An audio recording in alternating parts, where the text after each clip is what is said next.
There are known knowns, known unknowns, and unknown unknowns, but there are also unknown knowns.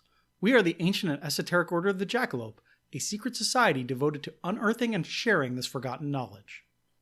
It's a name you've seen before. Maybe it was on BuzzFeed's baseball player or porn star quiz. Hey, who doesn't love a cheap laugh? But there's more to a man than an unfortunate name and an even more unfortunate nickname. So let's ask the question. Who was Johnny Dickshot, the ugliest man in baseball? The Ugliest Man in Baseball, presented by Number 13. Before I begin, I should offer a warning. Most of my research took me to the sporting news of the early 20th century, where writers valued a good story more than they valued the truth. For example, early newspaper articles about Johnny Dickshot claimed he was a Native American, even though he was hardly shy about his Lithuanian heritage. I've done my best to weed out tall tales that are obviously false. But when it isn't clear, well, sometimes I love a good story too. John Oscar Dixis was born on January 24th, 1910. He grew up in Waukegan, Illinois, where his father worked in the mills of the U.S. Steel Corporation. At some point in Johnny's childhood, his family changed their name from the Lithuanian Dixis to the more American-sounding Dickshot. Later, Johnny would claim the change was inadvertent, that he just got tired of correcting sports writers who couldn't be bothered to spell his name correctly. Though that wouldn't explain why his parents and sisters also changed their name. When Johnny was a lad, some of the older boys in his neighborhood made a little game out of throwing beer bottles at his head. One bottle struck him so hard that he was in a coma for 3 days, and his skull was so badly fractured that surgeons had to repair it with a silver plate. Years later, teenage Johnny was idly tossing a hammer in the air, as one does, and it landed on his head with no ill effect. This incident apparently convinced him to take up baseball, since he figured if a hammer couldn't hurt him, a line drive wouldn't either. Johnny was actually a pretty good baseball player. He had always been an active child, and he'd grown into a tall, athletic young man. His role model was legendary Pittsburgh Pirates outfielder Paul Wainer, who is famous for his power hitting and equally famous for showing up to games so drunk he could barely stand. After graduating from high school, Johnny went to work with his father in the mills, but baseball remained his first love. When springtime rolled around, he would be off to roam the outfield. When baseball season ended, he was back to the mills to earn enough cash to get him through the next summer.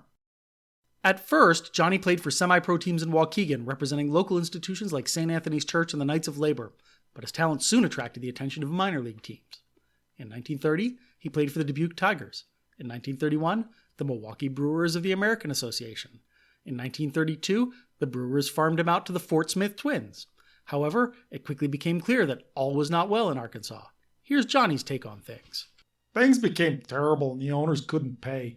I was sure of my money through Milwaukee, but we were eating hot dogs and sleeping in buses. So when the big issue developed, I made a little speech, and I guess they put the blame on me for calling a strike. Anyhow, we were known as the Offense for the remainder of the season. We had no home grounds and no uniforms. We would play in other towns of the league using the traveling suits of our opponents with the shirts turned wrong side out. Boy, those were the days. The Twins managed to finish the season by merging the club with the Muskogee Chiefs, but Johnny wasn't around to see it because he'd been sent to Illinois to finish the season with the Rock Island Islanders. In 1933, Johnny was sent down to Texas to play for the San Antonio Missions and the Fort Worth Cats. When the Cats tried to trade him to the Waco Bruins in May, he decided not to report and instead returned home to Waukegan. Sitting out a whole season didn't slow him down though, and in 1934 he was back with Rock Island and later the Cedar Rapids Raiders. Around this time, stadiums were being wired for electric lights, though early night games were not always well attended. I was playing for Cedar Rapids one year and we were in Dubuque, Iowa for a night game. It was late in the season and the fans stayed home. The owner looked up, counted 7 cash customers and figured it would cost him $62.50 to turn on floodlights and for other expenses, and only $50 if he forfeited the game. So he called the game off, invited the 7 fans, the umpires and players of both teams to come to the clubhouse, tapped a barrel of beer, bought in sandwiches, and we had a jolly good time. While bouncing around the minors and killing time in the clubhouse, Johnny discovered his second great talent, gambling. Playing poker made him realize he could be a great ball player. When I was down in the Mississippi Valley League, the St. Louis Browns came to town one spring. They needed another hand to make a game, so I sat in out of walks a little later with $60. It's that big league power, I says to myself. That's where I belong. He also noted that if big leaguers played baseball the way they did two-pair, there'd be plenty of room in the majors for him. In 1935, Johnny finally got a chance to show a little big league power of his own when he was signed by the Little Rock Travelers of the Southern Association, one of the top-tier minor leagues. Buckshot Dickshot did not disappoint, batting .309 with a .479 slugging percentage off of 28 doubles, an astonishing 19 triples, and 7 home runs. It's also around this time that stories begin to circulate about Johnny's legendary ugliness. In September, the Rock Island Argus noted, Dickshot was recently picked on the all-ugly team of the Southern League. A fan walked up to Dickshot at Little Rock and asked to shake hands with him. Then he wanted to lead the outfielder over to the stands, explaining, I want my wife to see you, so she'll appreciate me. Whether it was due to his impressive stats or his impressive ugliness, Johnny had caught the attention of Major League scouts. In 1936, he was invited to the Pittsburgh Pirates spring training camp. While he showed great promise, there was a problem. The Pirates already had a solid outfield consisting of Johnny's childhood idol Paul Waner, Paul's brother Lloyd, and journeyman Woody Jensen. Making the starting lineup would mean displacing one of these 3 seasoned pros, 2 of them destined to be future Hall of Famers. Fortunately for Johnny, Lloyd Waner had been sick all winter with pneumonia and hadn't fully recovered. Johnny was added to the roster in Lloyd's place, but his early season play was inconsistent, and once Lloyd was cleared to play in mid-May, the Pirates shuffled him off to the Buffalo Bisons of the International League. Johnny did get one last chance to show that big league power, though.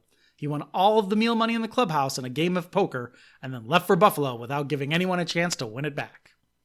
In Buffalo, the ugly duckling impressed coaches and crowds alike with his hustle. He batted .359 with 17 homers, putting him in serious contention for the International League batting title, and stole an astonishing 30 bases.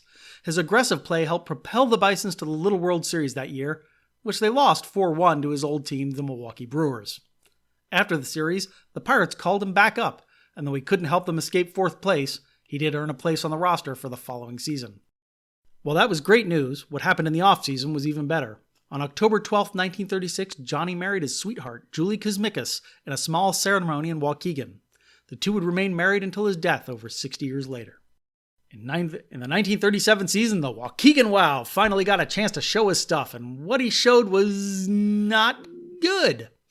He got off to a smashing start by bashing 3 home runs in early season games, but then slumped hard, finishing the season with a middle-of-the-road .254 batting average, an anemic .323 slugging percentage, an equal number of strikeouts and walks, and an estimated wins-over replacement of -0.1. His fielding wasn't much to talk about either. Once, he was chasing a fly ball when his cap blew off, and he chose to chase the cap instead of the ball, allowing 2 runners to score. Needless to say, Woody Jensen was not exactly worried about losing his job to Johnny. At least Honest John was still having plenty of success at the poker table. Maybe too much success. After taking all the chips 3 nights in a row, he started to worry for his life. I know this is a friendly game, but I'm going to hire the porter to sit outside my berth all night so I don't wake up with my throat slit. Since he wasn't seeing a lot of action on the field, Big Shot Dickshot seemingly decided to make a name for himself as a clubhouse character. He always had a colorful quote to crack up the boys.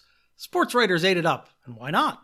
His off-field antics and poker playing were much more interesting to write about than anything he was doing on the field, especially when Johnny was dishing up quality zingers like, The only thing I don't like about the big leagues is there's no room for advancement. One particular incident from the 37 season is worth reporting.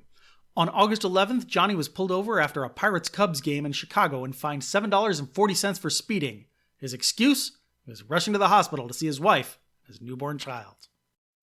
You would think that after such a disappointing season, Dangerous John would dedicate himself to proving that he belonged in the big leagues. You would be wrong. In 1938, he showed up for training camp 20 pounds overweight, which he attributed to having his tonsils removed during the offseason and being able to enjoy food again. He managed to lose the weight by April, but he also lost a starting job to up-and-comer Johnny Rizzo. He even had to hustle not to lose his Ugliest Man in Baseball title to Jim Bagby of the Boston Red Sox. The damage was done. Pirates manager Pie Traynor had decided that Johnny lacked hustle and refused to work him into the lineup. He spent most of the 1938 season riding the pine, occasionally pinch hitting or filling in for his idol Paul Waner when Paul was too drunk or hungover to see straight. He made a measly 29 in-game appearances, batting .229 and failing to produce in clutch situations.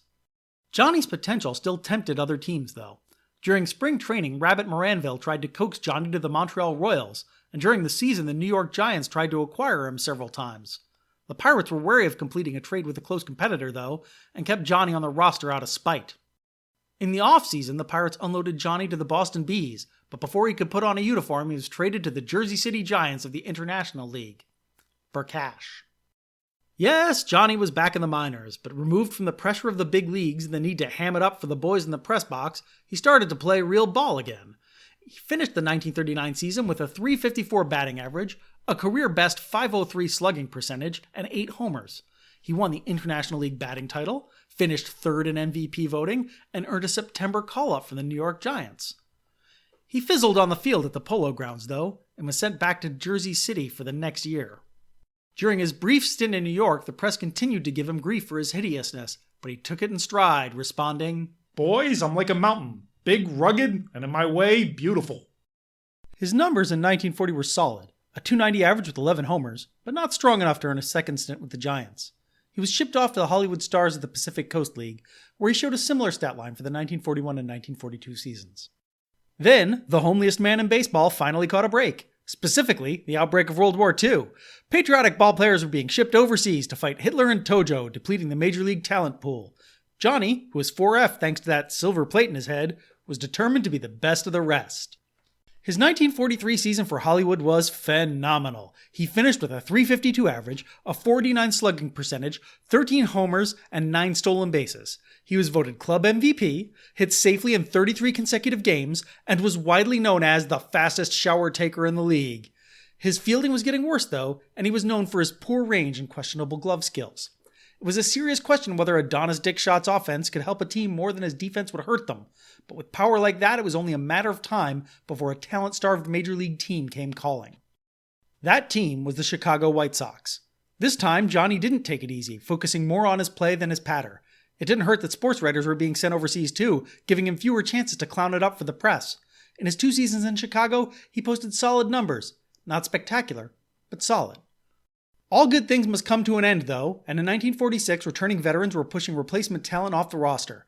8 players on the 1945 White Sox team would never play another inning in the majors. Johnny was one of them. His fans point out that none of the outfielders who replaced him were hitting anywhere close to .302, which is absolutely true. On the other hand, his replacements were also playing against real major leaguers and not jumped-up minor leaguers. Johnny returned to the Hollywood Stars for the start of the 1946 season, but the magic was gone. In May, he was traded to the Milwaukee Brewers, where he was put in charge of mentoring rookie Dave Philly in the outfield in a rather unorthodox way. Here's how the Chicago Tribune put it. Dickshot, called Rubber Glove Johnny because of the inexplicable ways balls pop in and out of his frenzied fingers, had standing orders to guard the left field foul line and yell, "Take it, Dave," on every fly which the sprinting Philly might possibly reach. He gutted it out with the Brewers for the rest of 1946 and the start of 1947, but it was clear his playing days were coming to an end. He just didn't have the power anymore, and his glove was a serious liability. On June 26, 1947, he was handed his outright release, and that was it. After 18 years, Johnny was out of baseball. He settled into a quiet life in Waukegan. He opened the Dugout Saloon where he tended bar. He would often argue baseball trivia with patrons, even dragging wife Julie into the arguments by forcing her to look up the answers in an encyclopedia. He helped raise his children, and later his grandchildren and great-grandchildren. In 1976, he was inducted into the Waukegan Hall of Fame.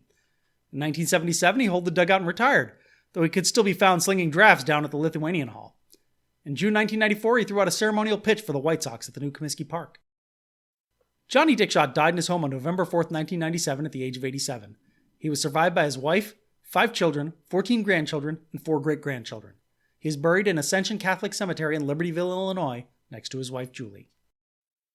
Ugly Dickshot had one of the most frustrating careers a ballplayer could have. He was always too good to be playing in the minors, but only good enough to be one of the worst players in the majors. In an era with more teams, or a weaker talent pool, or the designated hitter rule, he would have a long, if undistinguished career. So Johnny will never be in the record books. But look at what he did accomplish. He spent 2 decades playing a game he loved and getting paid for it. He got to play alongside his boyhood idol, experience the thrill of a pennant race, and travel the country on someone else's dime. He had a loving wife and a big family and a community that embraced him. And 75 years after his final at-bat, we still know his name. Maybe for the wrong reasons, but we still know it.